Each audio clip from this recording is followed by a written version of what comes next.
हर तरह का उसमें व्यवस्था करनी पड़ेगी। ओरल एविडेंस, डॉक्यूमेंट्री एविडेंस, जहां भी ओरल एविडेंस का संदेह हुआ वहां supportive evidence, corroborative piece of evidence, जिसमें मेडिकल एविडेंस भी हो सकता है और सब कुछ हो सकता है। तो ये हमको करना पड़ेगा। तो ये निष्पक्षता के दृष्टि से भी, हमारे विवेचक की निष्पक्षता के दृष्टि से, और ये माना जाता है कि पुलिस हर कार्रवाई गलत तरीके से ही करती है। अभी एक क्वेश्चन उठा था कि मान लीजिए एक्यूज का आपने स्टेटमेंट लिया और एक्यूज का स्टेटमेंट आपने वीडियो रिकॉर्डिंग करते हुए लिया कि हाँ मैंने इनका मर्डर किया है, तो इस गलतफहमी में न रहिए कि अब वो एविडेंस आपने अपलोड कर दिया तो कन्विक्शन हो जाएगा, क्योंकि पुलिस ऑफिसर के समक्ष जो स्टेटमेंट संस्कृति की लीगल वैल्यू पहले थी वही लीगल वैल्यू आज भी है। कि आपके समक्ष अगर स्टेटमेंट कर रहा है, अगर उसमें कोई रिकवरी नहीं हुई है या मजिस्ट्रेट की साक्षात उपस्थिति में नहीं है, तो आज भी रेलेवेंसी वही है जो उसकी पहले थी। बस ये है कि आप अपने केस को ओरल एविडेंस से, डॉक्यूमेंट्री एविडेंस से, इलेक्ट्रॉनिक एविडेंस से, परिस्थिति जन्य साक्ष्य से इस्टेब्लिश करेंगे कि उसमें कहीं से भी लूप होल्स न रह जाए, कहीं से कोई गुंजाइश न रह जाए।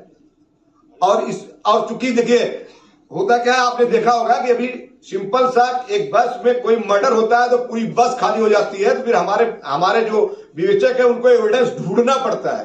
एक तरीके से आप कह सकते हैं यहाँ अनऑफिशियली कि उसमें देखना पड़ता है कौन जाकर के वहां कोर्ट में स्टैंड करेगा। बहुतायत में आप देखते होंगे बेटे का मर्डर हुआ, बाप होस्टाइल हो जा रहा है, बाप का मर्डर हुआ, लड़की का मर्डर हुआ, होस्टाइल हो जा रहा है। हम कहां से एविडेंस ला जाकर कोर्ट में कहां साबित कर पाएगा हमारा विवेचक।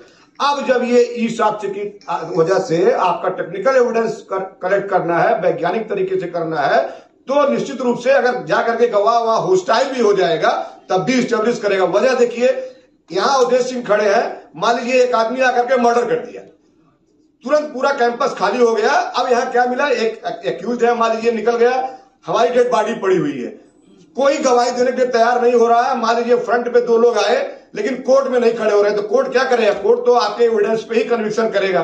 अब अगर मान लीजिए सब लोग गायब हो गए तो यहां आना, हमारा मोबाइल है, मोबाइल में फोन आया था, यहां सीसीटीवी लगा होगा, किस तरफ से एंट्री हुई, कौन गया, इससे हम इसको परिस्थिति जन साक्ष्य से साबित कर लेंगे। इसलिए निश्चित रूप से ये पुलिस के हित में और प्रोसिक्यूशन के हित में है जो ये लॉन्च किया गया है।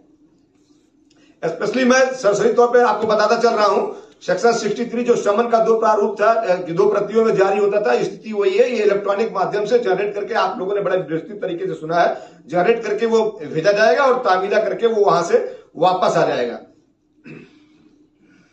ये है कि जैसे उसमें पहले वाले समन में था न्यायालय की मुद्रा लगी रहती थी, वही स्थिति इसमें भी है, जाएगी। और ये जो इलेक्ट्रॉनिक सूचना के माध्यम से जो तामील किए गए हैं, अगर वो प्रमाणित करके वहां से दिया है कि तामीला हुआ, उस पर अपलोड